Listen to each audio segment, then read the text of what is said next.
there's others that are big on like construction projects. It just all depends. And so I'm in over 100 industries for a reason, because I see them all the same. They all have to have basic things that they submit. So if you're a business, there's certain things that we are looking for that you should have on a day-to-day and that you should have annually, your fiscal year. And then there's certain things. What I learned was that investors needed to have. And so that was shocking for some investors. It doesn't matter if they were new, if they were recurring, if they were seasonal.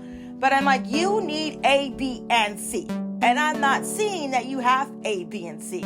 But I am seeing that your J curve is not great, because you've got a dip here where, you made investments and then it didn't go so well because of whatever reason. There's so many factors. Now, I could sit there and do an analysis on their portfolio, but really it's common sense to me. It's like, what did you know about this? Did they have any certain criteria that you were looking for? Did they know that you're looking for these certain criteria? And it kind of makes the investor accountable. It really does. Like, what are you saying? Are you expecting people to read your mind? So I come in and I'm like, I'm not a mind reader, first of all, and I need to know what your expectation is. What are you looking for? And it might be a little different from me, but we are of like minds. Most of the time when I'm talking to an investor, whether I'm working for him or not, we typically are of like minds. We leave the conversation, laughing, having a good time.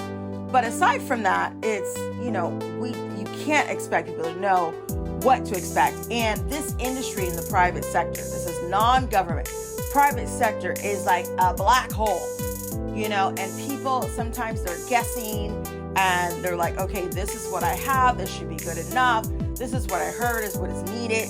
There's a lot of people who have created holes in their thinking because they've only listened to certain people and they haven't really done what they need to do, to really be knowledgeable about what's going on. I'm talking about businesses, startups, and all these other folks. But for the investors, there's also a gap in terms of the knowledge that they should have and possess, depending on what they're doing. I know that sounds really evasive, and I don't mean to be that way, but I don't give away my secrets either. There's just certain things that an investor should be, honing in on, looking at, running his investments. There's people who do it all by themselves. There's people who have a team that do it. It just all depends. And I think that we say, for certain companies, especially when starting off, they need to know their numbers, right?